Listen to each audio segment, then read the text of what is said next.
¿Qué tal amigos? Bienvenidos un día más, un programa más aquí al Espía del Telón, hoy esperando que no haya problemas de sonido como en el programa anterior, en el 599 dedicado a Gaza. La verdad es que lamento mucho la situación, la inconveniencia, probablemente acabe eliminando ese vídeo o simplemente dejándolo como recordatorio de que a veces falla. Buscando el fallo, llegué a la conclusión de que volvían a ser alguna clase de problemas de conexión de StreamYard. Al ir compartiendo yo qué cosas sé, pero otra vez los fallos que tuvimos meses atrás han estado actualizando. He visto que hoy me apareció un mensaje de actualizaciones para el navegador Safari, pero por otro lado, Google Chrome se supone que es el más recomendado para StreamYard y bueno, ahí estoy y daba problemas. En teoría, hoy no debería de haber problemas. He cambiado la conexión de internet del teléfono en vez del router, por si era eso. Está en teoría todo bien, no hay aviso de problema en la señal. También, por otro lado, he bajado la resolución de cámara para evitar que pille tanto ancho de banda. Así que en teoría hoy deberían de estar escuchándome bien, escuchándome sin problemas. También hoy vamos a ampliar un poco el formato, solo voy a grabar un programa, así que será un poquito más largo con una introducción de noticias, que hay bastantes cosas que comentar, bueno, algunas cositas. Porque si decimos bastantes, nos vamos a 3 horas de programa y quiero que sean informativos de 1 hora. Y el centro de la cuestión será el asunto de Moldavia, de esas elecciones que ha habido en Moldavia a finales del mes pasado de septiembre y que hoy van a ser el centro de la cuestión. Así que 1, 2, 3, responda otra vez y vámonos con el tema fundamental de noticias. Que por cierto, a lo tonto he descubierto que Pavel Durov y yo cumplimos años el mismo día, el 10º día de octubre. Muy interesante, como también es su mensaje que estaba viendo y que me pareció fundamental para traerlo. También comparto, no 41 años, pero sí cumplo años y no tengo ganas de celebrar. Durov y yo ahí coincidiendo en cosas. ¿Cuáles son sus apreciaciones? Y vamos al centro de la cuestión. A nuestra generación se le está acabando el tiempo para salvar la Internet gratuita que nuestros padres construyeron para nosotros. Lo que una vez fue la promesa del libre intercambio de información se está convirtiendo en la herramienta definitiva de control. Países que antes eran libres están introduciendo medidas distópicas, como identificaciones digitales en Reino Unido, controles de edad en línea, Australia, y el escaneo masivo de mensajes privados, Unión Europea. Alemania persigue a cualquiera que se atreva a criticar a funcionarios en Internet. Reino Unido encarcela a miles de personas por sus tweets. Francia investiga penalmente a líderes tecnológicos que defienden la libertad y privacidad. Ahí, esto lo dice con razón de ser el mismo. Un mundo oscuro y distópico se acerca rápidamente mientras dormimos. Nuestra generación corre el riesgo de pasar a la historia como la última que tuvo libertades y permitió que se las arrebatara. Nos han alimentado con una mentira. Nos han hecho creer que la mayor lucha de nuestra generación es destruir todo lo que nos dejaron nuestros antepasados. La tradición, la privacidad, la soberanía, el libre mercado y la libertad de expresión.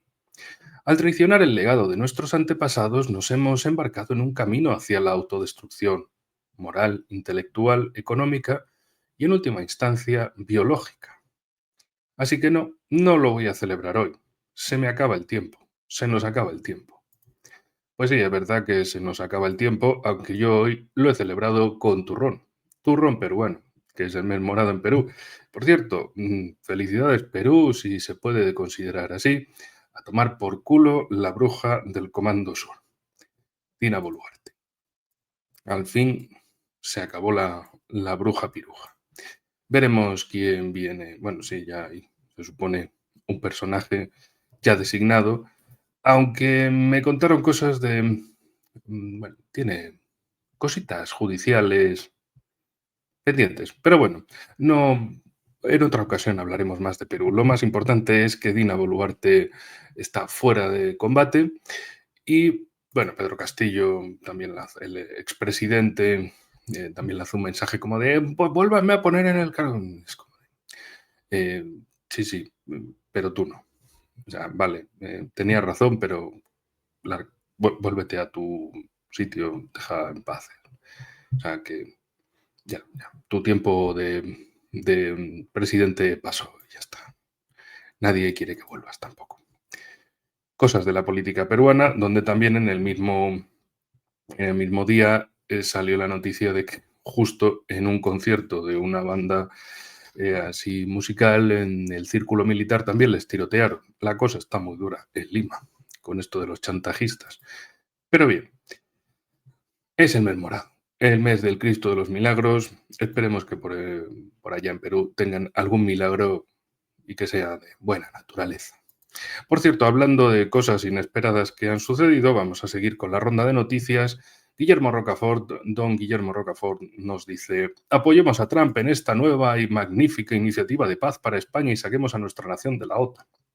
Bueno, sí, seguro que han visto el mensaje de Trump cuando estaba con el presidente de visita, el presidente finlandés, el leño del norte.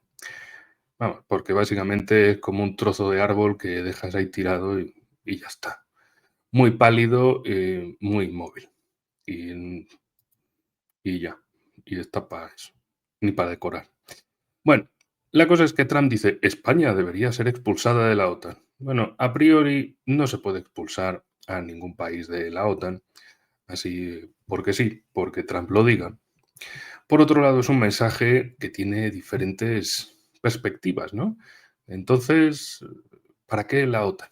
O sea, la OTAN es al final un club de chantaje donde el que manda, el que siempre ha mandado, Estados Unidos, ahora está resentido porque, y además lo dijo Trump, a España se le pidió que aumentase el gasto militar hasta el 5% y apenas ha llegado al 2%. Lo único que le interesa es el dinerito que se pueda embolsar de compras militares para Estados Unidos. Por otro lado, también esto demuestra que la OTAN no tiene ninguna razón de ser desde un punto de vista ideológico, de crear un bloque unido, bloque de esa unidad transatlántica, de esa seguridad, sino esto simplemente es un club de ocupación, donde Estados Unidos lo aprovechó para meterse en Europa y para seguir en Europa después de 1991. Su único interés es sacarle a los países europeos un dineral inmenso por ese armamento y, mientras tanto, también ejercer presión con su presencia militar en países europeos. Y también presencia de su armamento nuclear estadounidense en países europeos como Alemania e Italia, por ejemplo. Así que, al fin y al cabo, esto de la OTAN no es más que el negocio de Estados Unidos, un negocio en el sentido geopolítico y geoeconómico, de poder y de economía. Pero sí, el hecho de que Donald Trump haya dicho semejante cosa, pues no deja de ser revelador. Primero, que si España era un país BRICS, que podría estar muy bien, desde luego, mejor que en la Unión Europea, claro que sí. Y ahora que sí hay que expulsarlos de la OTAN. Por otro lado, también lo único que demuestra es que Donald Trump tiene esa mentalidad de suscripción, en el sentido de, oiga, usted tiene que suscribirse, tiene que pagar la suscripción al club y si no le expulsamos. Eh, Perfecto, es el gran mensaje de Donald Trump. Todo es negocio, todo es dinero, todo es dame cosas, quiero cosas, necesito dinero, necesito mucho efectivo y punto. Y no me interesa nada más. No hay ningún elemento trascendente, ideológico, que aúne a Occidente y demás, sino eh, Estados Unidos con Trump ve simplemente las cosas de la siguiente forma. Somos nosotros, Estados Unidos y el resto. Hay un resto que nos lame las botas o nos lame el culo, ese llamado Occidente colectivo, y un resto del mundo que o bien nos odia o bien no quiere saber nada de nosotros. Pero nosotros queremos saber cosas de ellos. Bueno, la magia de Donald Trump. También, por cierto, pobrecito, le han dejado sin el premio Nobel. Vamos con un poco de cosas que he dejado en Telegram. El premio Nobel de la Paz 2025 se le concedió a la líder de la oposición venezolana, María Corina Machado, nos dice la nota de Geopolitics Prime. Y lo acompañan con esta foto de Trump. Pobrecito, le han dejado sin el chanchullo, sin lo que él tanto deseaba. No pasa nada. Siguiendo ese famoso meme de Bender en Futurama, se hará su casino con sus furcias y sus drogas y su alcohol y su todo. Se acabará haciendo su propio premio Nobel de la Paz. Que no, ya verán. Miren, por ejemplo, es que lo tenía aquí, un mensaje del primer ministro de Israel, la cuenta oficial del primer ministro de Israel, que dice lo siguiente: denle a Donald Trump el premio Nobel de la Paz, se lo merece. Y pone esta imagen, bueno, hecha por IA, es evidente que está hecha por IA. Pero ahí, Netanyahu poniéndole una medalla gigantesca con el premio Nobel de la Paz. ¡Oh! Espectacular. Bueno, hay una banderita estadounidense y el resto son banderas israelíes. Cosas que pasan. Esto es la demostración de la política estadounidense. Lo pongo una vez más. Sí, Estados Unidos para figurar de... Estamos asentados aquí en Estados Unidos, pero el resto es Israel first. Bien, cosas que pasan, amigo. Vale, volvamos un poquito a Telegram. Viendo combates, se supone que hay un alto el fuego, pero vamos, que se nota poco por el lado israelí. También, por cierto, lo que ayer les intentaba comentar y bueno, falló ese audio, es que todo lo que se detenga por el lado de la Franja de Gaza se incrementará por el lado de Cisjordania. Aquí en The Cradle nos informan que milicias de colonos israelíes respaldadas por fuerzas militares israelíes están asaltando a los agricultores palestinos en la ciudad de Beita, al sur de Nablus, en la Cisjordania ocupada. Ahí nos lo ponen. Una vez más, asalto entre olivares, que es el gran árbol que se cultiva, que crece en la Cisjordania. Bueno, pues ahí estamos, una vez más, con lo mismo. ¿Esto por qué? Porque todo lo que parezca retirada por un lado, tienen que ponerlo con más ocupación por otro. Tienen que contentar a sus coleguitas. Entonces, de ahí que esto sea, por desgracia, así. Y no pueda ser de otra manera. Lamentablemente, amigos, esto es así. Y no entiendo por qué me salta de repente... A ver. Que no entiendo por qué me salta de repente de esta manera. Vaya, pues hay un pequeño problemilla aquí. No sé por qué se queda en el... Bueno, les voy a comentar por otro lado otro Telegram y ya está. ¿Qué es más noticias? Israel, nos dice la agencia de noticias TASS, comenzó la retirada de tropas a posiciones acordadas previamente con Hamas, informó el periódico Times of Israel. El proceso concluirá este 10 de octubre, 24 horas después de la aprobación por parte del gobierno hebreo del acuerdo con el movimiento, comunicó el diario. Al finalizar esta maniobra, Tel Aviv mantendrá el control sobre el 53% de la franja de Gaza. Esto incluye la zona de amortiguamiento a lo largo de la frontera de Israel con el enclave y el corredor de Filadelfia. El corredor de Filadelfia se refiere precisamente a la zona sur, a la zona meridional de la franja, es decir, a la zona que hace frontera con Egipto. Ese es el llamado corredor Filadelfia. Además, los militares israelíes permanecerán en las áreas de las ciudades de Beit Lahia y Beit Hanun en el norte del territorio palestino, así como en algunas partes de Rafah y Han Yunis en el sur, resaltó el rotativo. Por su parte, las fuerzas de defensa de Israel confirmaron el inicio del redespliegue de tropas. En otra serie de cosas, ya que esto pues hoy está fallando un poquito, les voy a poner un mapa que les había compartido también en Telegram, para que tengan constancia del asunto. De hecho, se lo voy a poner más grande. Así. La nota en cuestión nos dice lo siguiente: Israel mantendrá, en este caso nos dicen, el control sobre el 58% de la franja de Gaza en virtud del acuerdo del alto el fuego, incluidas zonas estratégicas como Beit Hanun, partes de la ciudad de Gaza, Han Yunis y casi toda Rafah. Se trata de una zona más extensa que la que controlaba Israel antes de su retirada de Gaza en 2005. Y sí, esto es lo que hay, amigos. Precisamente con este mapa les quería mostrar que la retirada no es total.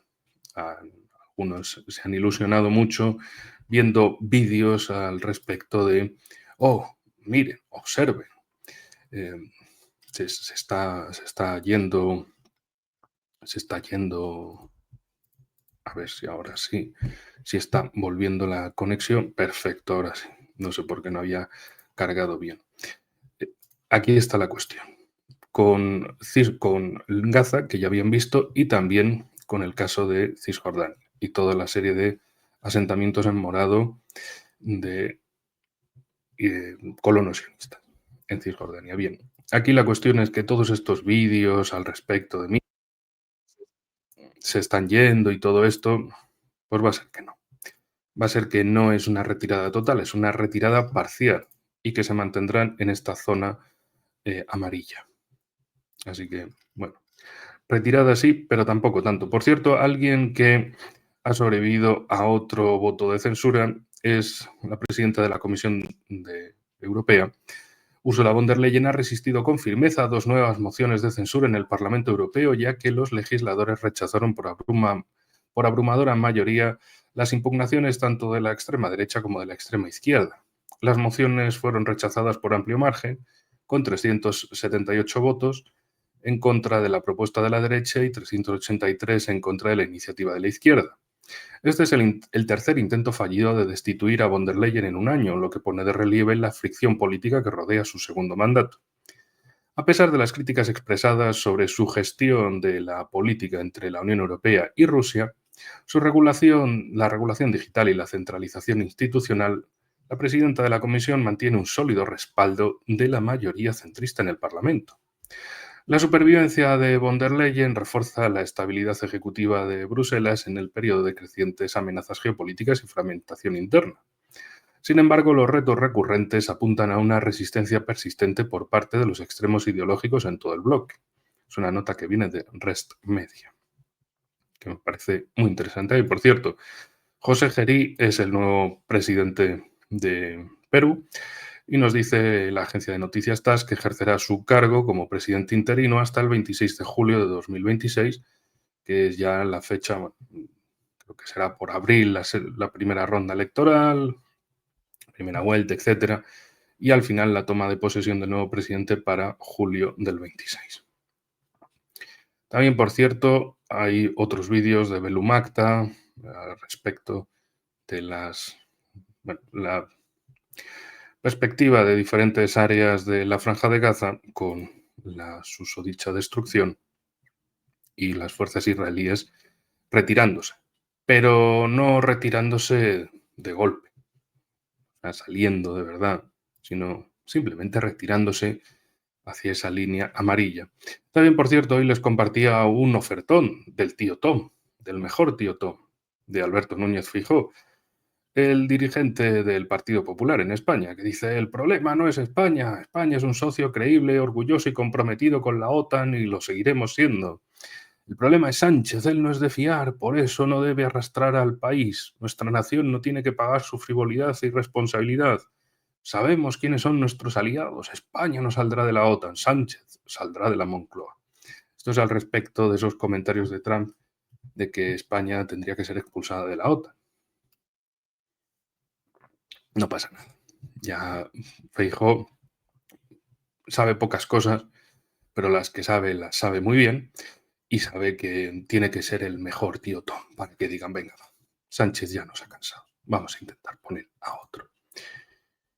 Y bueno, pues también en Enemy Watch nos hablaban de la retirada de las infames fuerzas de la Brigada Golán, la séptima brigada, la brigada 188 de la Franja de Gaza, las fuerzas israelíes se han retirado del corredor occidental de Netzarim, incluida la carretera costera Al-Rashid. Los palestinos ya pueden circular libremente por la Franja de Gaza. El corredor Netzarim se refiere precisamente al que cortaba la Franja de Gaza en dos partes. Más al sur de la ciudad de Gaza, ahí es donde establecían esta línea para básicamente cortar la circulación entre ambas partes. Y bueno, con esto, un mensaje más de Telegram. Voy a cambiar la vista una vez más. Nos dice Zachary Foster, 4 hombres judíos blancos que determinan el futuro del pueblo palestino. Bueno, si es judío y es blanco, eso es un oxímoron, pero vale. Estos 4 personajes, por cierto, Jared Kushner, del que hablábamos ayer, Witkoff, Netanyahu y este que ahora mismo no caigo quién es ahí de lado. Pero sí, estos tipos, delegación, mezcla, Estados Unidos, Israel, hablando del futuro de Gaza. Pues un futuro bastante negro. De hecho, yo también soy de la opinión de Taleb Ali-Salem, que ayer les intentaba transmitir en el vídeo.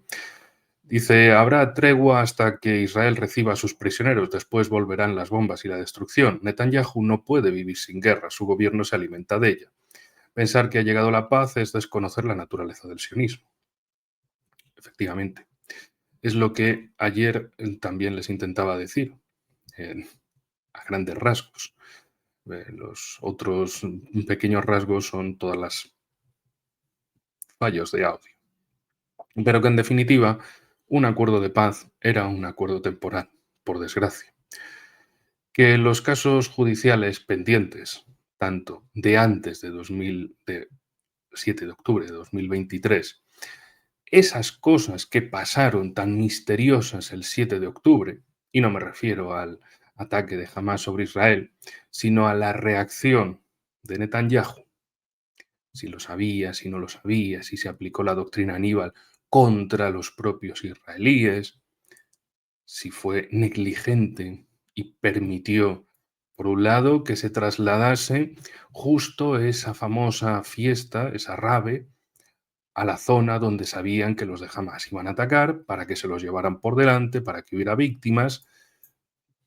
Por otro lado, si el Shin Bet, el Servicio de Seguridad Interior, lo sabía, si Egipto les había informado de ello, de que lo sabían que eso iba a suceder, y así sucesivamente. Y entonces, si Netanyahu hizo lo posible para que esto sucediera, que sucediera a lo grande, que tuvieran, como luego en la prensa israelí y desde el propio gobierno israelí señalaron, es nuestro Pearl Harbor, es nuestro 11 de septiembre, porque estuvieron en octubre y noviembre señalando eso mismo de 2023. Esto es el mayor ataque contra los J desde el 1945.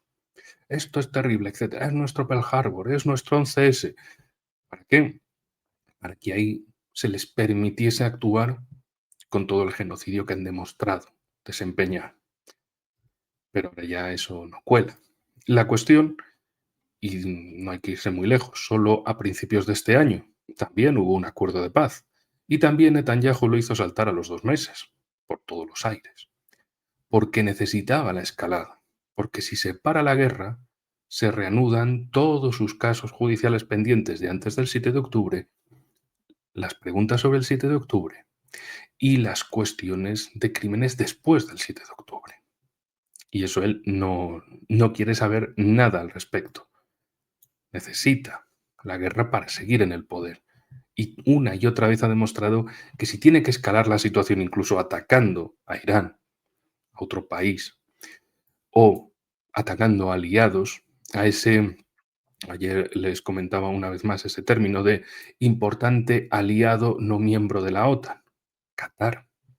Si tiene que hacer eso, lo hará para seguir escalando la situación, para seguir manteniendo esto en tensión, porque vive de eso, por un lado, él personalmente, para que no haya esos temas judiciales, bueno, pues ya, apañado. Y por otro, sus coleguitas, los elementos colonialistas sionistas, necesitan la guerra para seguir expandiéndose por la fuerza. Sin guerra no hay expansión.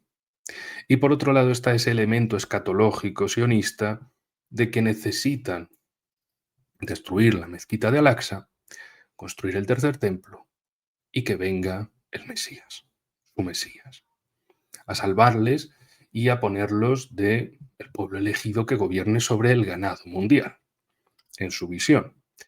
Luego les parece que es una oferta de mierda que la mayoría del mundo no la querría aceptar, como de, oye, como que, o sea, vuestra profecía, vuestra escatología es que venga vuestro Mesías para haceros gobernar sobre el resto del mundo. Es una oferta de mierda, como poco. Pero bueno, más allá de esto, necesitan esa guerra, necesitan seguirse expandiendo. Por ahora, y con esto vamos pasando, la Franja de Gaza es muy simple el asunto. No es que ellos se retiren del 100% de la Franja de Gaza, se retiran de aproximadamente la mitad, pero siguen ahí.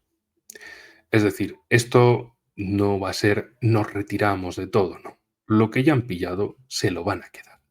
Y van a seguir impulsando el éxodo masivo de los palestinos que queden. De váyanse de aquí, fuera de aquí. Simple y llanamente. Y por desgracia. Así que esa es la gran tragedia del asunto. También, por cierto, varias cosas más. Para los despistados, que también vi en la cuenta de Taleb Ali Salem, saharaui, en España. Dice, para los despistados, Marruecos firma un acuerdo con Israel para crear una base militar conjunta al sur de Melilla. Mohamed VI invita a Netanyahu a visitar Rabat tras el reconocimiento de Israel de la soberanía marroquí sobre el Sáhara. Sí, tenemos ese vecino del sur y sus grandísimas relaciones con Israel.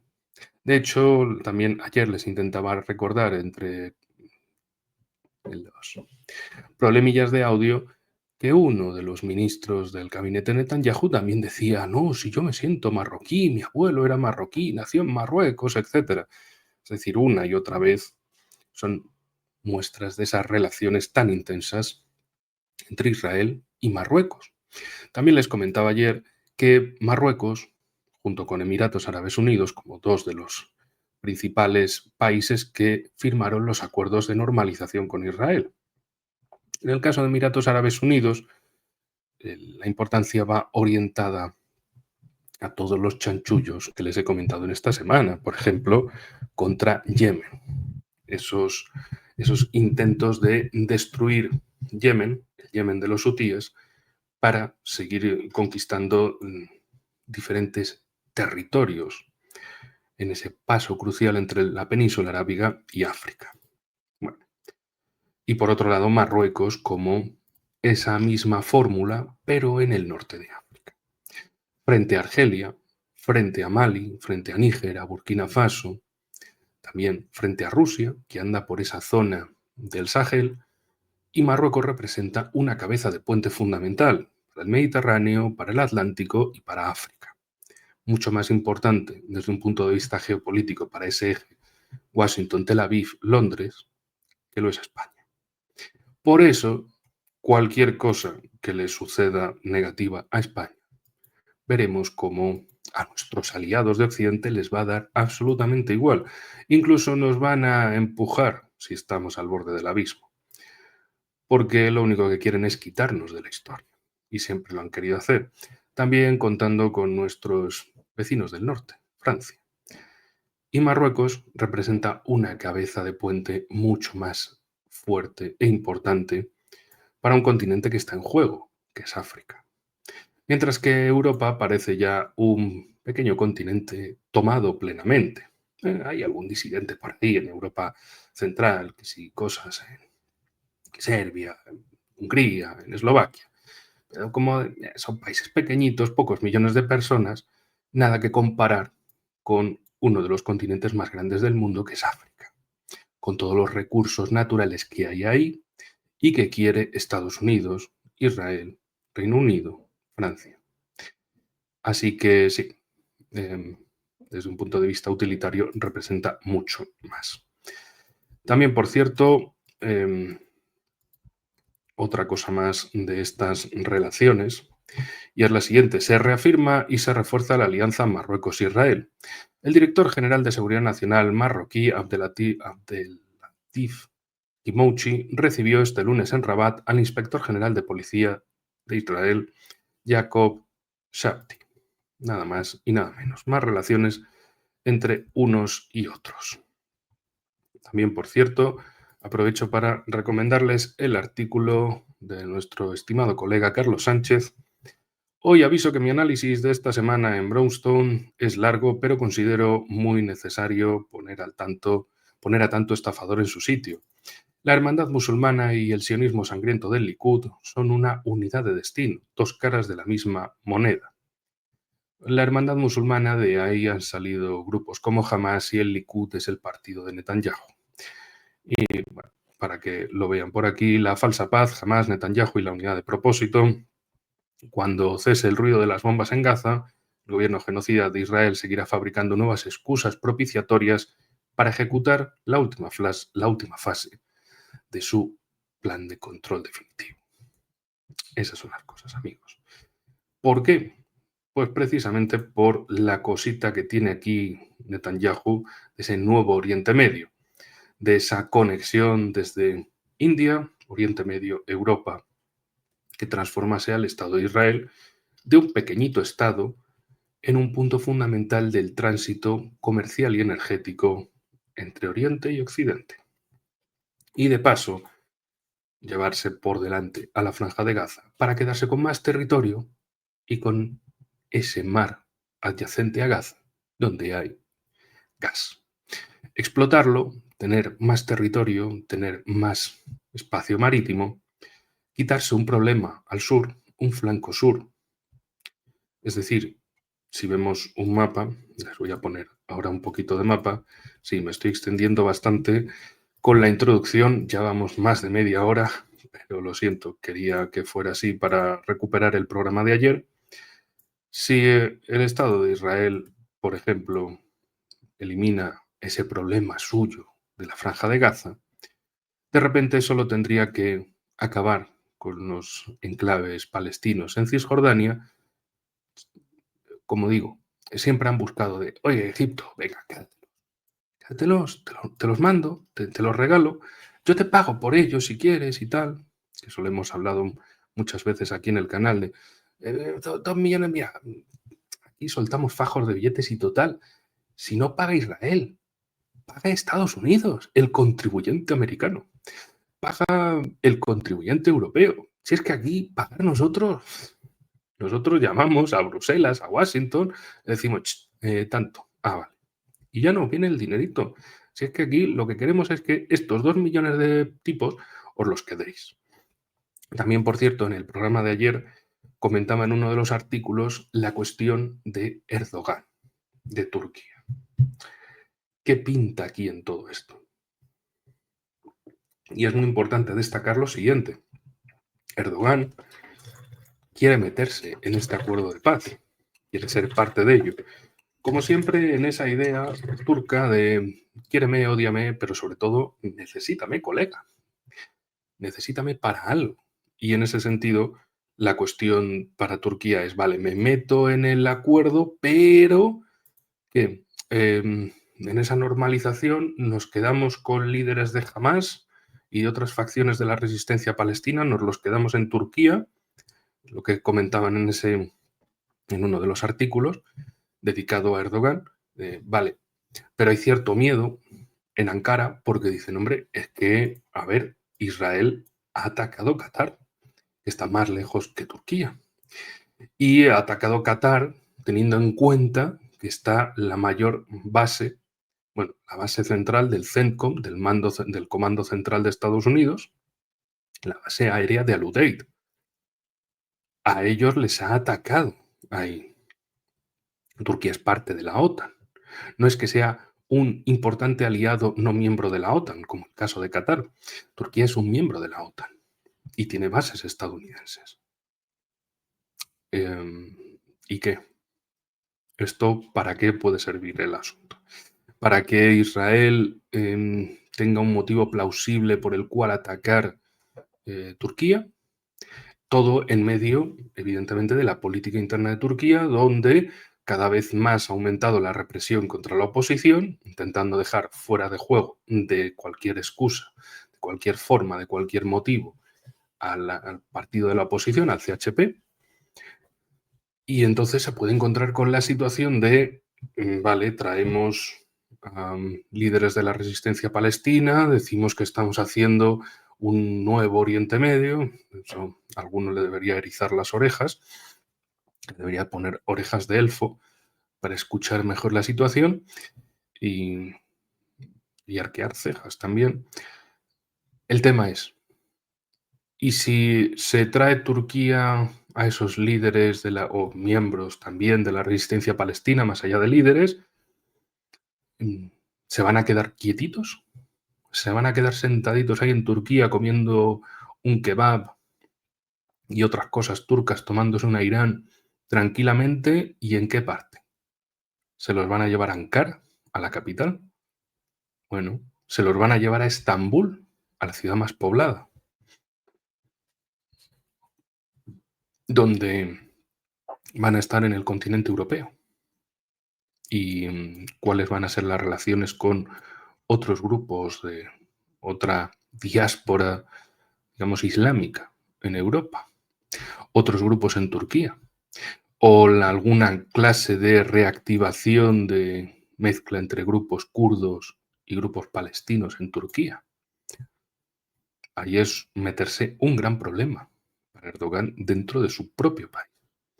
Pero claro, a nivel externo queda bien a priori decir que sí, que ellos también son compromisarios del asunto, de buscar la paz, de ser parte de ello, pero claro, la letra pequeña y el final, pero los líderes palestinos los van a exiliar en Turquía. ¿Y en qué contexto, en qué forma, en qué lugar, en qué condiciones? Oigan, ustedes han sido exiliados a Turquía para que haya paz, pero que se van a quedar quietos. Históricamente se ha demostrado que los líderes de grupos de resistencia palestina han seguido luchando. El caso más visible es Líbano, donde después de la expulsión por parte de fuerzas israelíes, los palestinos en el sur del Líbano siguieron luchando contra Israel. Lo cual también generó fricciones dentro del Líbano en el sentido de ganas, que hemos dejado entrar estos tipos del país de al lado y nos han reventado una parte del nuestro porque han seguido luchando. Es decir, tienen que ver siempre los asuntos de la perspectiva de cada uno. Y en el caso de Turquía, que con una crisis económica galopante, con una lira en inflación, unas elecciones dentro de poco, a la vuelta de la esquina, un Erdogan acorralado por la oposición e intentando desbancar a la oposición, vamos, desarticularla por todos los medios posibles. Es decir, es un polvorín. Es ese momento de, vale, has estado jugando con muchas barajas, pero se empiezan a agotar las cartas. Con esto vamos a pasar a la segunda parte del programa, que tiene que ver con un país que tampoco es que esté muy lejos precisamente de Turquía, el caso de Moldavia.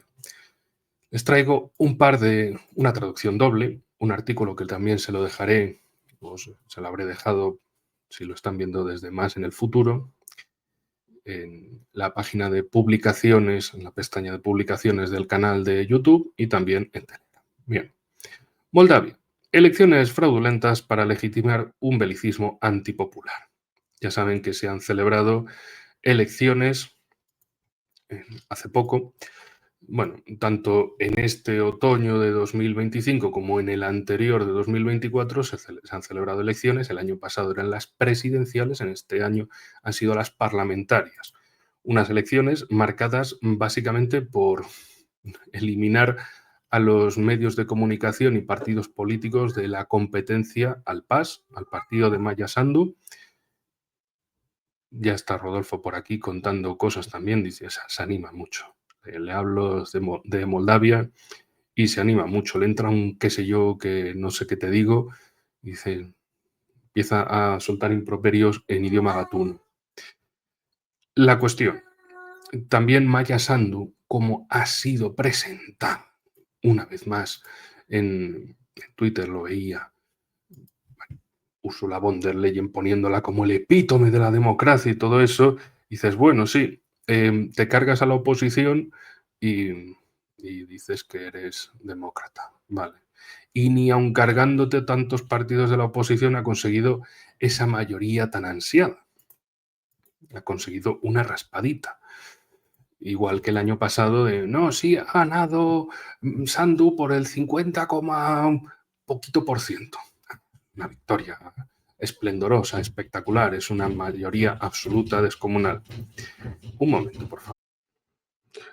Sí, es Rodolfo, tenía que enseñárselo un poquito porque yo pensé que iba a aguantar todo el programa de siesta, pero no aguanta.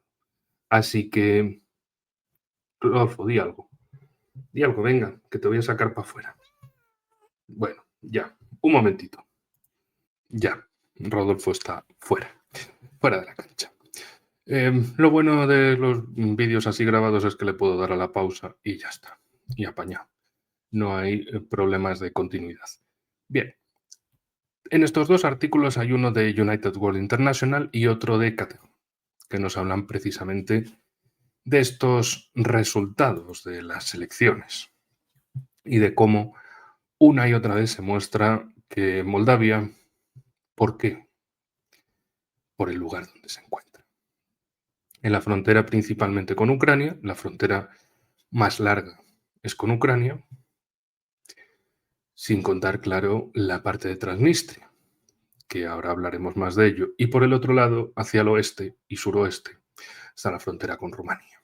Bueno, Moldavia es ese país que por la guerra civil de principios de los 90, con la caída de la Unión Soviética, tuvo sus diferencias, donde la parte de Transnistria, habitada más por rusos y ucranianos, también de habla rusa, dijeron, bueno, Moldavia, mira, si hay una parte de Moldavia que quiere irse a Rumanía y quiere ser parte de Rumanía, bueno, que se vayan, nosotros no. Nosotros no queremos separarnos del ámbito ruso. Nosotros miramos más hacia el este que hacia el oeste. Vosotros miráis hacia el oeste, muy bien, pues no contéis con nosotros.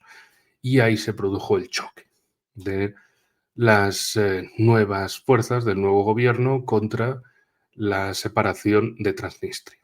Transnistria que se refiere lo que está al otro lado del Dniester o Pridnestrovia en ruso, porque precisamente es el río Dniester lo que marca la diferencia.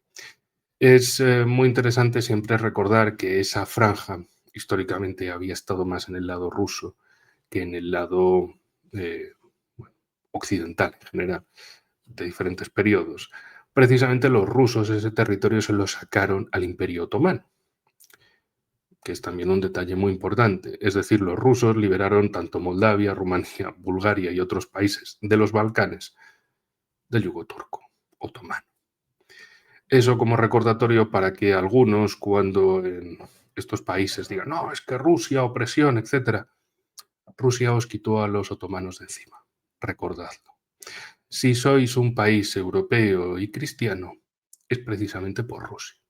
Si no, seríais, pues, como mínimo, islámicos.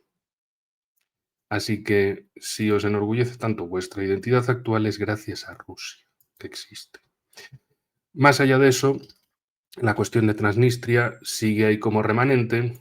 Intentan hacerle la jugada del bloqueo, de que no entre gas, que no entre energía a la franja de Transnistria y buscar así que haya, bueno, una carencia energética y que se rinda la franja de Transnistria o que en ese momento de flojera pues sean capaces las fuerzas moldavas de entrar por vía de la fuerza y reconquistar, entre comillas, la franja de Transnistria, donde también hay fuerzas rusas, fuerzas militares rusas de la misión de paz que quedó ahí desde los años 90, desde aquel verano del 92, de ese julio del 92.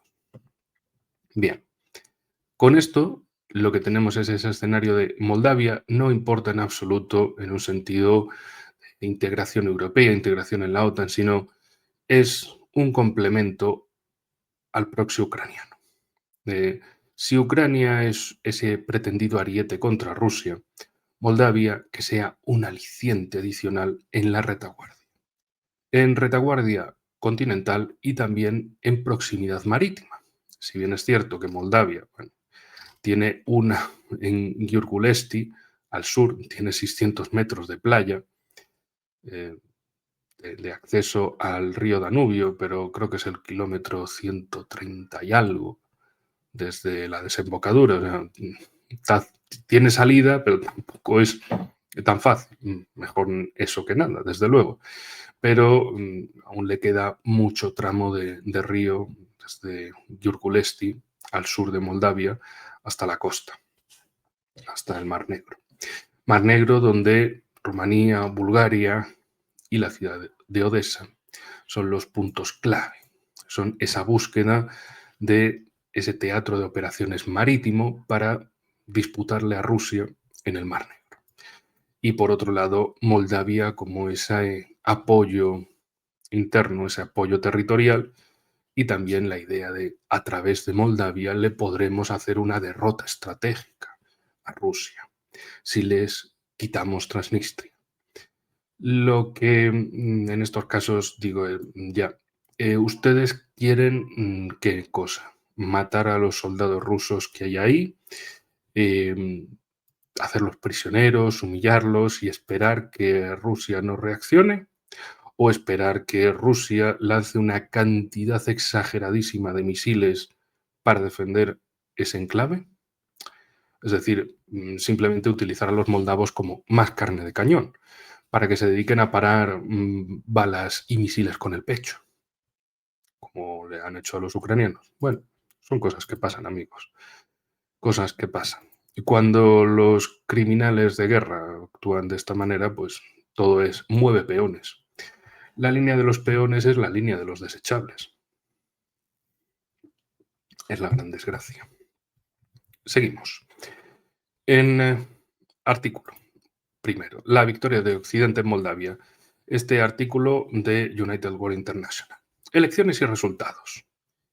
Si se reprime e intimida a la oposición mediante métodos policiales y el PAS, el partido de Sandu, y sus aliados obtienen un alto porcentaje de votos, se avecina un resultado inevitable. En este escenario, Rusia acabará siendo provocada desde este frente. Concluí mi análisis sobre Moldavia en julio con estas líneas y ahora, 3 meses después, Moldavia parece más cerca que nunca de este escenario. El gobierno de Sandu vio esta clara ecuación como todos los demás y decidió el último periodo de su campaña electoral a sus actividades en estos dos pilares. Cuando se piensa en la campaña electoral de Moldavia bajo el régimen de Sandu, lo primero que debería venir a la mente no son los carteles, los mítines o los programas políticos, sino una campaña cada vez más intensa de detenciones, censuras, sabotajes y operaciones mediáticas. El gobierno moldavo ha combinado la acusación de espionaje ruso, que se ha vuelto más útil desde la guerra entre Ucrania y Rusia, con la corrupción, un hecho irrefutable en el país, y ha intensificado su intimidación a la oposición con el instrumento del Poder Judicial, y también con pleno respaldo del lado de la Unión Europea, diciendo, sí, sí, tú en Moldavia haz lo que sea. También Moldavia como campo de experimentación de a ver hasta dónde aguanta esto. En el sentido de a ver hasta dónde aguanta la sociedad antes de estallar, de estallar violentamente, porque le estén diciendo, no, es que Rusia es un problema. Bueno, no un problema, es el problema, es que está ahí, es que tenemos que luchar contra la amenaza rusa, es que nos quiere voltear, nos quiere dirigir hacia Rusia, nos quiere atrapar. Putin es el nuevo Sauron, es el señor oscuro del este. Entonces, cualquier cosa que hagamos será la victoria frente a Putin. Y ya han visto, seguro, muchas noticias a ese respecto de ganan los buenos, gana la oposición contra Putin, ganan los europeístas, ha perdido Putin, etcétera. Todo como, pero ustedes que, o sea, simple y llanamente, también como en Chequia. En Chequia también ha ganado Putin. ¡Ah! Dios mío, está ganando Putin en todas partes. Y dices, eh, o sea, no tienen que decir nada, no tienen que hacer campaña de injerencia. Los rusos, como la hacen los países occidentales, y por lo que sea ganan. O sea, no sé, deben hacer injerencias por wifi o algo parecido. Es espectacular. Otros se gastan en Occidente millones y millones de dólares y euros en sus campañas, y libras, en sus campañas de injerencia política. Los rusos no se gastan nada, pero consiguen victorias. Es espectacular el asunto. La batalla de los calcetines mojados. Y dejémoslo ahí. En fin. A pesar de todo ello, sigue diciendo el artículo, las encuestas no mostraban una mayoría garantizada parlamentaria para el PAS, el partido de Sandu. Para Europa, el gobierno de Sandu en Moldavia era demasiado importante como para arriesgarlo por la democracia. Y llegó el día de las elecciones. Vamos, necesitaban a su intermediario. ¿Qué ocurrió durante el proceso electoral? O podríamos decir que no ocurrió, pero bien, sigamos lo que dice el artículo. Vas a las urnas a votar por el partido que apoyas y emites tu voto. De camino a casa, descubres que ese partido no existe. Esto es lo que vieron los votantes moldavos durante estas elecciones. La investigación sobre el partido Moldova-Mare, que había supuesto su descalificación de las elecciones, se prolongó hasta el día de las elecciones. El partido apareció en las papeletas electorales. Durante las elecciones se anunció que el partido había sido prohibido y que los votos serían invalidados. Toma democracia. Es difícil decir que se tratara solo de una coincidencia en la duración del juicio. Se sabe que los votantes de Transnistria votan mayoritariamente a los partidos de la oposición. 3 días antes de las elecciones, el gobierno anunció que iba a eliminar los colegios electorales de Transnistria y trasladarlos a este lado del río. Y aquí veremos el trucazo de esta jugada. Me gustaría añadir un tema más. En Moldavia estuve, por ejemplo, con Juan Antonio Aguilar.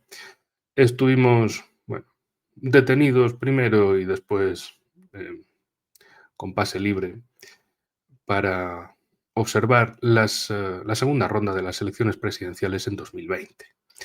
Y efectivamente, el tema con Transnistria es que en el periodo de Igor Dodon, 2016-2020, quiso que hubiera una normalización con Transnistria, o República Moldava de Pridnestrovia, que es interesante, se siguen llamando República Moldava, si somos parte de Moldavia, pero no de una Moldavia nacionalista rumana. Nosotros de eso no tenemos nada que ver.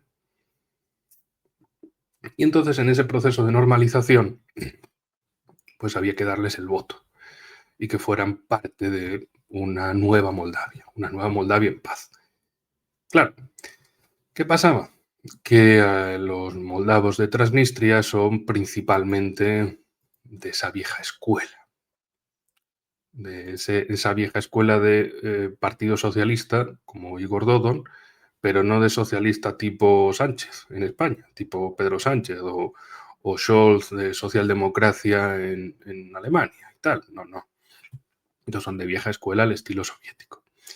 Entonces, claro, se olía en que si los moldavos de Transnistria votaban en las elecciones moldavas, les iban a dar un pelotazo. O sea, Dodon ganaría.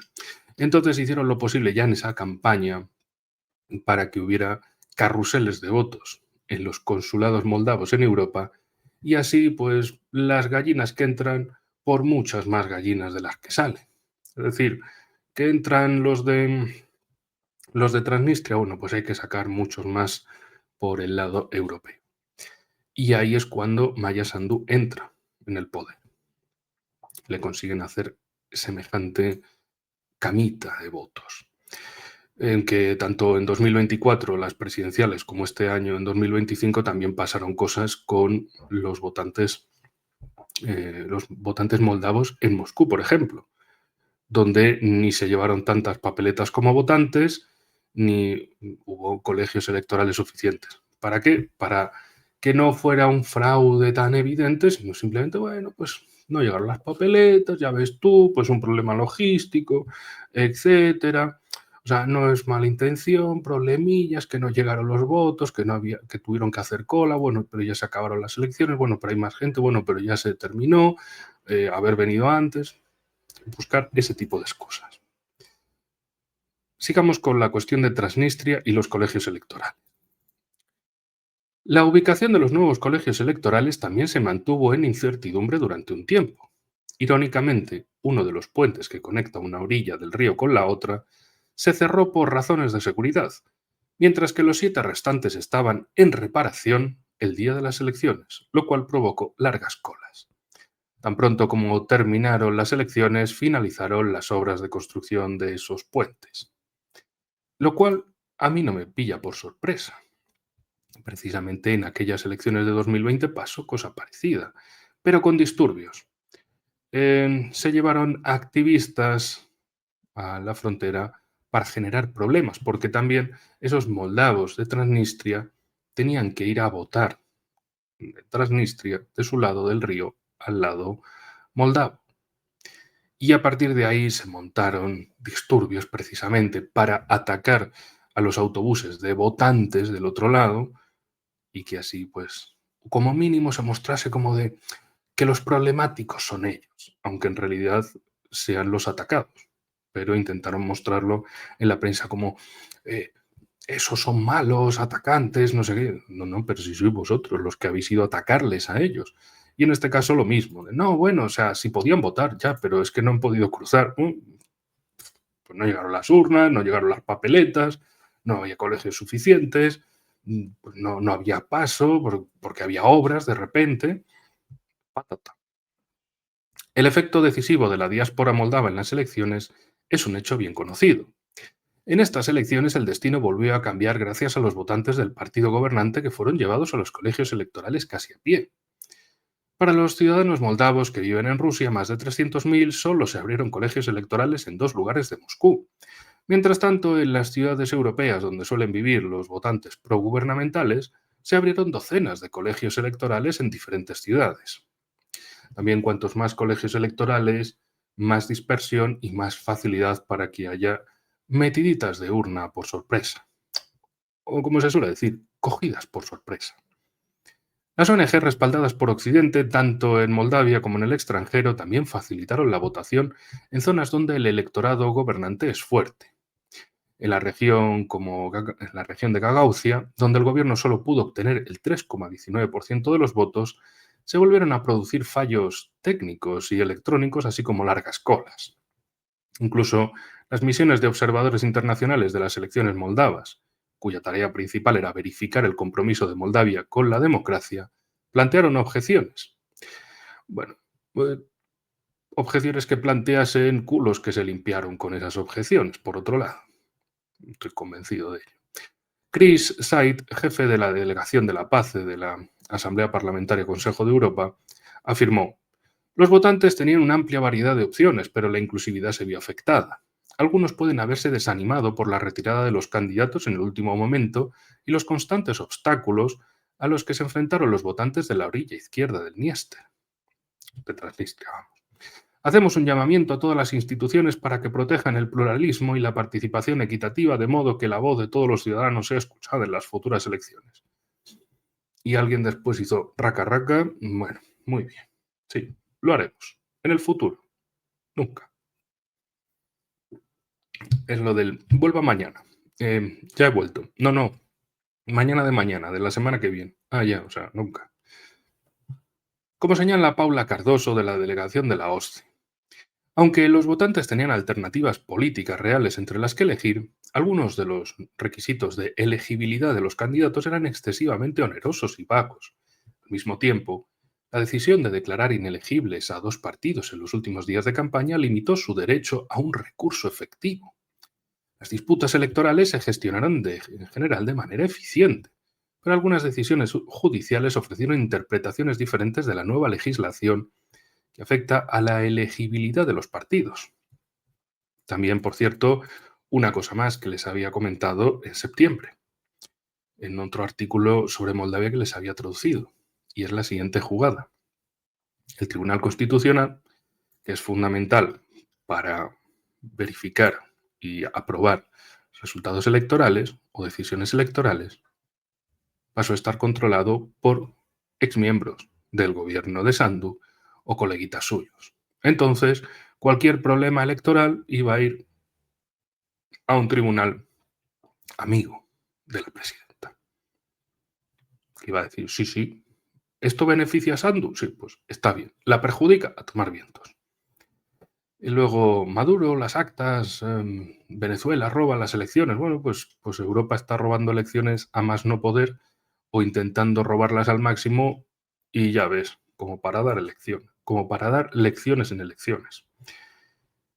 Por supuesto, los 415 observadores de 50 países no dijeron ni una palabra sobre los líderes de la oposición y los periodistas encarcelados y sometidos a juicios interminables, ni sobre las docenas de canales, periódicos y cadenas de televisión censurados.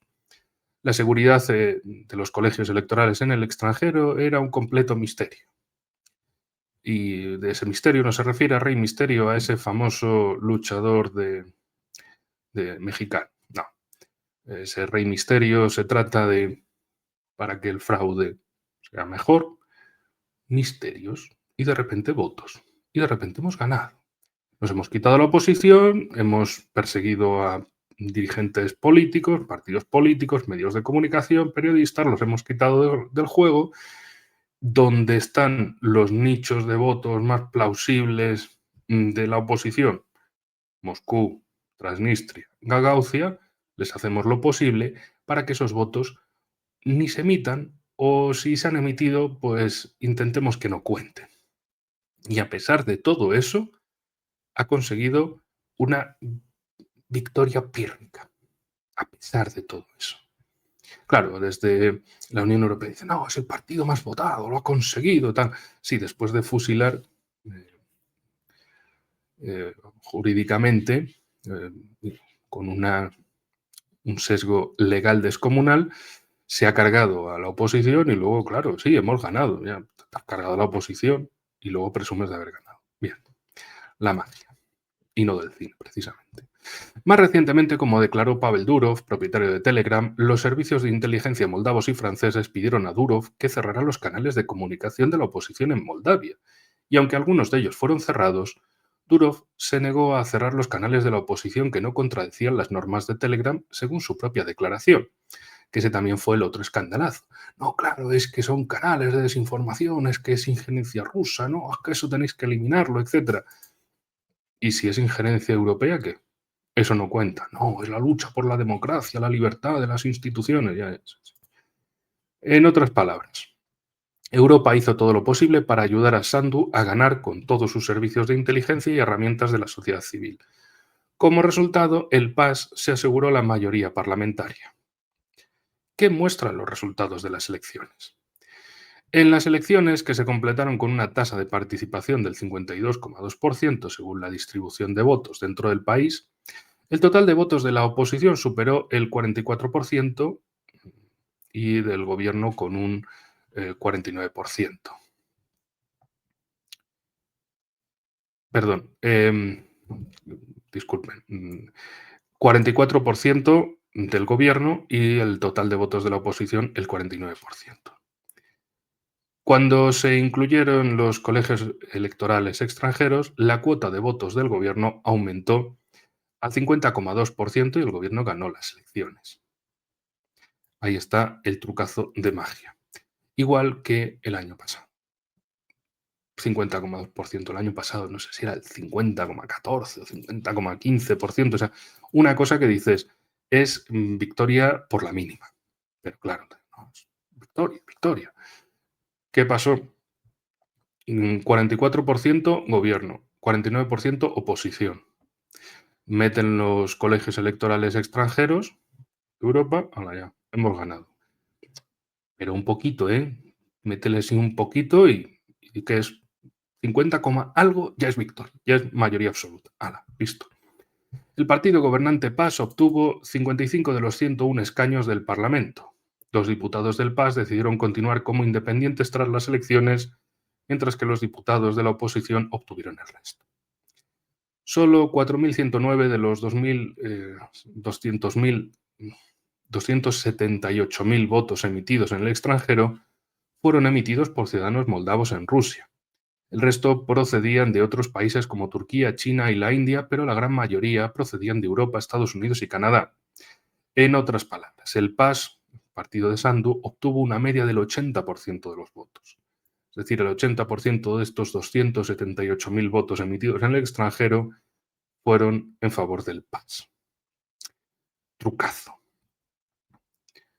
Los resultados de las elecciones no fueron exactamente los que habían pronosticado las encuestas. Casi ninguna de las docenas de encuestas que el PAS mostraba que el PAS obtuviese la mayoría por sí solo. Sin embargo, logró mantener su mayoría a pesar de que sus escaños parlamentarios se redujeron. El bloque opositor más fuerte, el bloque socialista y comunista, también perdió escaños y se dispersó entre los demás partidos de la oposición. Las elecciones se pueden resumir de la siguiente manera.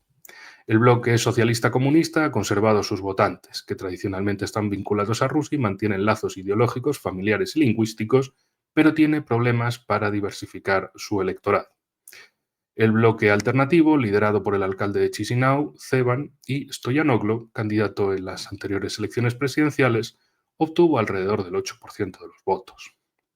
Los votos de este bloque, que favorece la adhesión a la Unión Europea y otros partidos de la oposición que han optado por no adoptar posiciones tan contrarias a la Unión Europea como la Alianza Socialista y Comunista, muestran que la oposición interna no es tan firmemente prorrusa como afirma el gobierno. Sin embargo, esta fragmentación de la oposición también crea desventajas para oponerse a un gobierno respaldado por el capital occidental, el poder de las ONGs, el poder judicial, la prensa nacional y los medios de comunicación europeos. Por ejemplo, los partidos de la oposición no participaron en su conjunto en las protestas inmediatamente posteriores a las elecciones que cuestionaban la legitimidad de estas. Aquello reforzó el discurso de las autoridades que afirmaban que las protestas y la oposición al gobierno estaban compuestas exclusivamente por prorrusos. Occidente salvó a Moldavia de Rusia. ¿Quién salvará ahora a Moldavia de Occidente? Europa ha admitido abiertamente su intervención refiriéndose a la defensa de Moldavia contra Rusia. Pero, ¿quién salvará a Moldavia de Europa que está acostumbrada a vivir a costa de otros y a luchar con las manos de otros? Es importante destacar estas palabras del líder prohibido del bloque de la victoria, Ilian Shor. El futuro de Moldavia estará ahora más estrechamente vinculado al futuro de Europa. Pero el gobierno no ha resuelto nada más que consolidar los intereses de la Unión Europea al ganar las elecciones. El estancamiento económico, en particular, está quizás más arraigado que nunca. Durante 2 trimestres consecutivos, el déficit por cuenta corriente de la balanza de pagos ha superado los 1.000 millones de dólares, mientras que su valor medio en los últimos 5 años fue de 410 millones de dólares. Piensen que Moldavia es un país que apenas supera los 3 millones de personas y que casi se acerca a esa cifra de hay más moldavos viviendo fuera que dentro de Moldavia. Ascendió a 2.026 millones de dólares en el primer semestre de 2025 y aumentó un 76% en comparación con el primer semestre de 2024, informó el economista Volodymyr Holobatyuk. Esto suena a nombre y apellido ucraniano. Además, la participación de la producción industrial en el PIB ha ido disminuyendo durante los últimos 3 años. El 3 de octubre se organizó incluso un foro con el apoyo de los gobiernos alemán y suizo para debatir esta destrucción de la industria y su futuro. Porque evidentemente lo que quieren de Moldavia en Europa no es hacer de ellos un país fuerte, industrializado y demás. Lo único que quieren es sacarle todos los recursos necesarios para alimentar al núcleo de la Unión Europea, al núcleo económico, y luego de ahí que sea un campo de batalla desechable. Que tanto su población como los recursos que queden, bueno, su pérdida sea admitible. O sea, no sea ningún problema. En palabras de Sergio Jarea, presidente de la Cámara de Comercio e Industria, en solo 3 años la inversión en complejos industriales ha caído de 697 millones de lei a 142 millones de lei. Lei es la moneda moldava. Aunque el descenso del vino, uno de los principales productos de exportación, parece haberse revertido, aún no se han alcanzado las cifras de 2019. La inflación está erosionando los ingresos de muchos. incluidos los pensionistas y los residentes rurales. Según la Oficina Nacional de Estadística, alrededor del 70% de los salarios mensuales de las personas mayores de 60 años, que constituyen una cuarta parte de la población del país, se destinan únicamente a vivienda y alimentación. Las elecciones de Moldavia se celebraron en medio de la histeria de una guerra entre la Unión Europea y Rusia. Los moldavos siguen soportando la espiral de deuda interna y externa, la crisis energética que se ha ocultado bajo la alfombra, el coste de vida, la lamentable situación de los pensionistas y el desplazamiento de la población activa de la producción debido al desempleo y la migración. Sí, porque la juventud moldava tiende a hacerlo de me piro vampiro, me largo de aquí. Pocos jóvenes se ven en Moldavia. A medida que las élites belicistas de Estados Unidos y Europa y el capital bélico, que tiene mucho que ganar con ello, sienten la presión, pueden utilizar el deseo de Moldavia de adherirse a la Unión Europea para obligarla a tomar medidas más audaces contra Rusia. Estos riesgos también se reflejaron en los informes de inteligencia. Los crecientes vínculos militares de inteligencia entre Francia y Moldavia son también una señal importante del proceso de ucranización de Moldavia, que ya hemos mencionado. Las presidenciales de 2024 y las parlamentarias de 2025 eran amenazas potenciales para estos pasos, que ahora parecen haberse sorteado. Así pues, Sandu y su equipo podrán moverse ahora con mayor libertad en esa dirección del belicismo, claro. Y otro artículo más, en este caso, del medio Catejón. Elecciones manipuladas en Moldavia. Moldavia, la antigua república soviética situada entre Rumanía y Ucrania, celebró el domingo, se refiere al domingo 28 de septiembre, sus últimas elecciones parlamentarias en las que el partido gobernante, Acción y Solidaridad, PAS, conservó su mayoría por un estrecho margen, ya ven, 50,2%, en medio de múltiples acusaciones de fraude. Estas incluyen el tradicional relleno de urnas, la prohibición de los partidos de la oposición, la obstrucción de los votantes en la diáspora rusa, que cuenta con 500.000 de personas, y en la región independiente de Transnistria, y la presión a Telegram para que censure los canales críticos. El periodo previo a las elecciones también se caracterizó por el alarmismo de la presidenta Maya Sandu y su PAS y Occidente, que afirmaban que Rusia estaba conspirando para interferir. Sin embargo, la realidad es que estas afirmaciones constituían en sí mismas una forma de injerencia en el sentido de que intentaban manipular la percepción de los votantes. Lo de cuidado, cuidado, que viene el lobo feroz, bueno, el oso feroz, que Rusia está por ahí, tenemos que protegernos de ello y como hay un malo, tenemos que tomar medidas para protegernos de ese mal. La clásica jugada peliculera, ¿no? Que vienen los aliens que nos van a conquistar, entonces hay que tomar medidas. O están en manos o ustedes son partidarios de los aliens. No puede ser eso, no pueden estar del lado del Lord Emperador Darth Putin. Tenemos que enfrentarnos a él. Y para eso déjennos tomar todas las medidas que queramos de prohibir, restringir, jugarretas de, pues estos puentes están en obra. ¿Cuándo? Hoy. Durante las elecciones. Sí, ¿qué le vamos a hacer? Hacer obras un domingo. Qué gente más trabajadora, ¿no? En otros países no trabajan ni de lunes a viernes y allí trabajan hasta el domingo. La magia del cine. Aunque el PAS no obtuvo la mayoría de los votos, ganó de forma aplastante el voto de la diáspora, lo que le ayudó a conseguir una escasa minoría y podría deberse a la táctica mencionada anteriormente, la de rellenar el pavo de las urnas.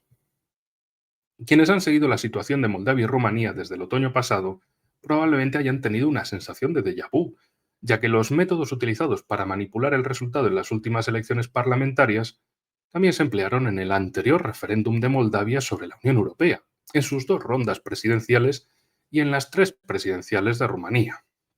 Las anteriores elecciones moldavas tenían por objeto impulsar la agenda geopolítica del PAS y lograr el refuerzo del régimen, manteniendo a Sandu en el poder durante otro mandato. Mientras que las de Rumanía fueron similares, pero diferentes. La primera vuelta presidencial de ese país, celebrado el pasado mes de diciembre del 24, fue finalmente anulada con el falso pretexto de la injerencia extranjera después de que Călin Gheorghiu, un candidato patriota nacionalista sorpresa, se situara en la cabeza antes de la segunda vuelta. Posteriormente fue descalificado y su sustituto perdió la segunda vuelta frente al candidato liberal globalista preferido por Occidente, a pesar de haber ganado la primera. El resultado de estas elecciones manipuladas por Occidente fue que la OTAN reforzó su control sobre Rumanía y Moldavia. Más recuerden que precisamente uno de los países más interesados en Rumanía es Francia, porque ven que con Rumanía tienen acceso, tienen puente hacia Odessa. Y eso significa negocio, significa estar ahí, en la puerta de la explotación. Simple y llanamente por eso. Que por otro lado también en el caso, y permítanme que me extienda hoy más porque quiero con este vídeo no solo recuperar las cosas en general del programa pasado con el audio pocho que quedó y también meter el programa de hoy, 10 de octubre. El caso es que el presidente actual de Rumanía es un presidente bochornoso.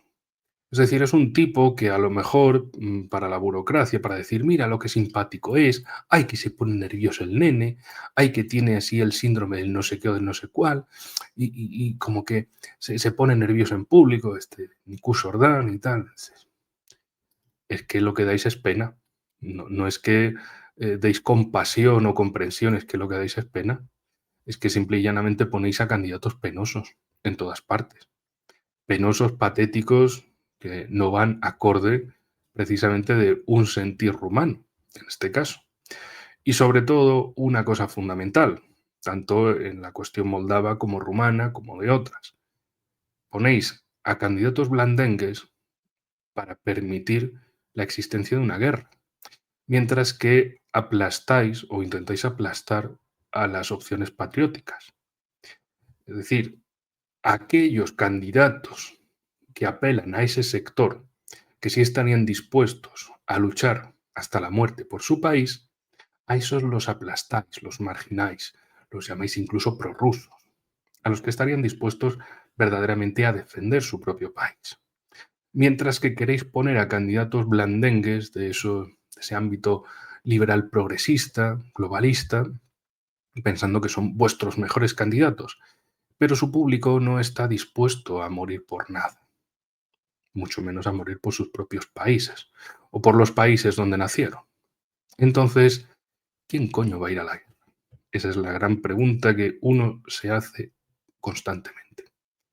O eso, o es que consideran que Estados Unidos vendrá a salvarles el culo, entonces pues ya Estados Unidos se encargará del reclutamiento de sus chicos, de sus Tommys, para enviarlos a Europa y ya está, y asunto arreglado. O que simple y llanamente todo es un postureo inmenso, es ese intento de provocar a Rusia para que el oso, cuanto menos mueva las zarpas y tal, haga algún ruido, algo, "Ah, que te como", y ya está, y con eso pues diga, venga, ¿qué 800.000 millones? 1 billón de euros hay que gastar, pero no de aquí a 2035, de aquí a mañana, venga. Hay que sacar la billetera y hay que empezar a soltar billetes a mansalva para el complejo militar industrial europeo, que es en realidad estadounidense. Y sin previsibilidad real de una guerra contra Rusia, esto simple y llanamente sea la creación de un Estado militarizado de vigilancia constante a la sociedad en países europeos. Sigamos. Antes de que se celebraran las elecciones, los multipolaristas tenían la esperanza de que los patriotas nacionalistas llegaran al poder para revertir los planes de Occidente de explotar a ambos países, Rumanía y Moldavia, como aliados antirrusos, especialmente en el contexto del actual conflicto ucraniano. Sin embargo, precisamente debido al creíble desafío democrático que representaban estas fuerzas, no se escatimaron gastos para mantenerles fuera del poder mediante los medios descritos. Los cálculos militares y estratégicos de la OTAN con respecto a Rusia explican por qué interfirió. Para ser más preciso, Rumanía y Moldavia se encuentran muy cerca de Odessa, cuyo control continuado por parte de Kiev es fundamental para garantizar la recuperación económica de Ucrania tras el conflicto y facilitar su remilitarización. El pacto militar de Francia con Moldavia el año pasado y su despliegue de tropas en Rumanía, que llevó a cabo un mapeo 3D del corredor de Foxani hacia Ucrania, a principios de este año, pueden sentar las bases para una intervención de la OTAN con el fin de ocupar Odessa si las fuerzas rusas logran llegar hasta allí. De hecho, el Servicio de Inteligencia Exterior rusa mencionó en su informe de la semana pasada en el que advertía sobre la expansión de la influencia de la OTAN en Moldavia y las amenazas asociadas para Transnistria.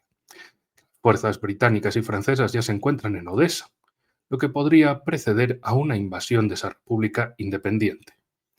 De hecho, no hay que olvidar que apenas hay unos, unas decenas de kilómetros desde Odessa hasta Tiraspol, por ejemplo. Apenas hay 100 kilómetros en línea recta. Y además hay una carretera que va directa desde Odessa hacia Tiraspol. ¿Y por qué Tiraspol? Bueno, Tiraspol-Bender, porque son las dos grandes ciudades, los dos grandes núcleos demográficos e industriales de Transnistria. Es decir, son el gran objetivo a conseguir. Sí, al norte, Rivnitsa y ese famoso arsenal de Kobasna, etcétera, que tanto se ha hablado en años anteriores, de que sí es un arsenal gigantesco de la época soviética que podría dar un incremento armamentístico descomunal a Ucrania, bla, bla, bla. Pero sobre todo Tiraspol y Bender son esas dos ciudades que están a un lado y al otro del río Dniester y representarían ese punto fundamental, ese objetivo estratégico central, el objetivo principal. En cuanto a ese escenario, esta franja de territorio separa Moldavia de Odessa, por lo que su tránsito mejoraría en gran medida la logística militar de la OTAN desde Rumanía en caso de que intentaran ocupar esa ciudad. Es decir, Moldavia como que tiene un obstáculo entre Ucrania y Moldavia, que es Transnistria, y lo que quieren es quitarla de en medio para tener unos mayores corredores más amplios no solo en su tamaño, sino más variados también. Y seguimos. Además, las expectativas del bloque de una rápida victoria sobre las fuerzas de paz rusas allí en Transnistria podrían animar a sus líderes, así como a sus clientes ucranianos y moldavos a iniciar las hostilidades, lo que podría aumentar enormemente la moral de todos ellos si esta especulativa campaña moldavo-ucraniana respaldada por la OTAN tiene éxito. El contexto más amplio se refiere a los graduales avances de Rusia sobre el terreno y a su negativa por principios a congelar el conflicto sin antes alcanzar más de sus objetivos declarados, lo que ha enfurecido cada vez más a Trump. Él esperaba que Trump aceptara su propuesta de congelar el conflicto a cambio de inversiones estadounidenses a gran escala en su sector de recursos estratégicos, mientras que Putin esperaba que Trump coaccionara a Zelensky para que hiciera concesiones que satisfacieran las demandas de paz de Rusia a cambio de aprobar estas inversiones. Y no ha sido así. De hecho, bueno, mucho se habla del tema de los Tomahawk a Ucrania y demás. También, por cierto, estaba escuchando un programa de Glenn Dixon entrevistando a Scott Ritter y Ritter ponía el foco en un país que habíamos comentado en un análisis de esta semana, Países Bajos. De que Países Bajos es el país europeo que ha comprado más Tomahawks. ¿Y dónde está Rotterdam? En Países Bajos. Entonces, podemos esperar que esa logística militar de Estados Unidos entre a Europa a través del puerto de Rotterdam y Países Bajos sea quien compre oficialmente los Tomahawks a Estados Unidos y se los regale a Ucrania, para que Ucrania intente atacar objetivos en Rusia. Teóricamente Ucrania, claro. No que, sí, sí, está disparando Ucrania y si Estados Unidos, sí, sí, mira, yo le doy al botón, pero es este tío, ¿eh? Es el ucraniano el que está disparando. Yo le doy al botón, pero el tío ese es el que dispare. Los rusos, ya, ya. Y también una cuestión que comentaba Ritter era que los Tomahawks también tienen capacidad de carga nuclear. Entonces, para Rusia, que haya Tomahawks hacia su territorio, también puede ser de... ¿Y cómo sabemos que esos Tomahawks no tienen carga nuclear? ¿Cómo lo sabemos? No lo podemos saber. Entonces, se activaría la doctrina nuclear estratégica rusa. ¿Responderían con qué clase de ataques hacia Ucrania? Es una manera, desde luego, para Estados Unidos de escalar la situación y una vez más, esto es lo peor de todo, uno dice, vamos a ver, Europa, tantos siglos de filosofía, de historia y demás, para decir, ahora estamos dominados por unos alfeñiques roñosos, imbéciles, que no saben ni identificar qué es el tocino ni qué es la velocidad y que nos quieren llevar por la vía de la guerra, cuando evidentemente siempre ha sido la guerra de Estados Unidos y Reino Unido contra Rusia. Y Europa, Ucrania en primer lugar, pero Europa como tablero desechable, es ese proxy, ese intermediario. Nosotros no somos aliados, somos súbditos. No somos actores, somos desechables. Y eso es lo que a nivel de Europa continental parece que no hay apenas líderes que se den cuenta de ello.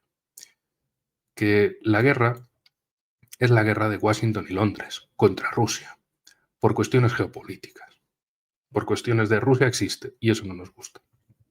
Rusia sigue siendo un país muy grande y eso no nos gusta. Rusia es un país, y esto lo decía Putin en sus discursos de esta década, por ejemplo. Sí, si en Occidente estaban contentísimos con nosotros cuando les permitíamos que saquearan nuestros recursos. Ahí éramos unos grandes amigos. En el momento en el que les dijimos ya no más, nos convertimos en enemigos. Es un mensaje que, por cierto, el mismo Putin lo ha repetido incluso en foros con países africanos. ¿Ustedes qué creen? ¿Que los países africanos no iban a simpatizar con Rusia cuando lo que dice Rusia de su situación es lo que la mayor parte de países africanos también dirían? Es que lo que dice ese tío de Rusia es lo que podemos decir nosotros de nuestros países en África, por ejemplo. ¿Cómo no van a simpatizar en países africanos con Rusia, con Putin? Porque al final dicen, tenemos un mismo enemigo y tenemos una misma historia reciente. Sorpresa en el sardinero. Sigue diciendo el artículo. Aunque Putin no se siente ofendido por la negativa de Trump, Trump sí se siente muy ofendido por la de Putin, y su reacción emocional ante las afirmaciones de los medios de comunicación occidentales de que Putin le ha avergonzado explica su reciente cambio de postura. También sobre esto cabe destacar una cosa. Trump es el gran bocazas del mundo, no para de hablar y sobre todo de compartir imágenes y de mostrarse. Putin no hace eso, no está haciendo declaraciones todo el tiempo. Hace declaraciones cuando hay que hacerlas y punto. Hace discursos cuando hay que hacerlos y punto. Pero no está todo el rato enganchado a vamos a escribir cosas en Twitter o me voy a hacer mi propia red social y voy a escribir. Voy a poner imágenes y tal, sino hay que hablar cuando hay algo que decir y ya está. Y diplomacia es decir cosas útiles, no decir un montón de gilipolleces todo el tiempo. Es decir, calidad antes que cantidad. Pero bueno, es cosas que pasan, diferentes percepciones de lo que es ejercer la diplomacia. Belicistas como Zelensky, Lindsey Graham, Keith Kellogg y otros le susurraron al oído todo este tiempo que supuestamente estaba siendo manipulado por Putin, aunque eran ellos quienes lo manipulaban para que aumentara la participación estadounidense en el conflicto ucraniano. Trump acabó cediendo a su presión al anunciar su plan durante el verano de vender nuevas armas a la OTAN a precio completo para su transferencia a Ucrania y luego escribir en las redes sociales a mediados de septiembre que Ucrania puede ganar. Se trata de una fantasía política, pero él y los belicistas que lo rodean podrían pensar que se puede llevar a cabo, al menos en términos ópticos, mediante una rápida conquista de Transnistria para que avergüence, entre comillas, a Rusia.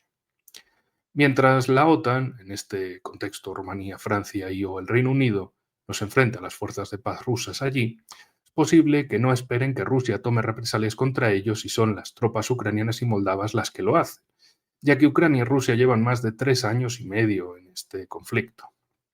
Podrían considerar que este escenario es mucho menos arriesgado que disparar a aviones rusos con el pretexto de que violan el espacio aéreo del bloque, iniciar algún tipo de hostilidades contra Bielorrusia o hacer lo mismo contra Rusia en Kaliningrado.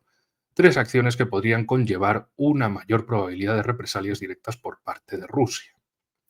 Son elementos también muy interesantes de la ecuación, porque una cosa es jugar con la zona gris, la zona donde no está todo tan claro, y otra cosa muy distinta es hacerlo con claridad y sobre territorio ruso o bielorruso. Y en este sentido están acertados en Catejón diciendo esa idea de que parezca que estos son tropas moldavas y ucranianas.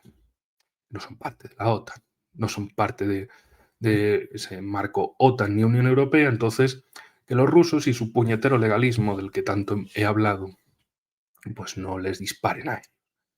Otra cosa muy distinta es que los rusos digan, mira, estamos hasta la pelota de vosotros, sabemos dónde están los británicos y franceses en Odessa, si pasa algo en Moldavia les vamos a freír.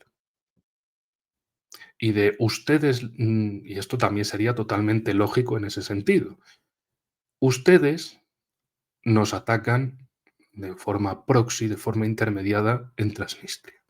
Bueno, pues nosotros les atacamos en Odessa, porque ustedes están en una zona de operaciones. ¿Ustedes hacen de Transnistria una zona de operaciones para su beneficio? Bueno, pues despídanse de los que tienen en Odessa o en otras partes.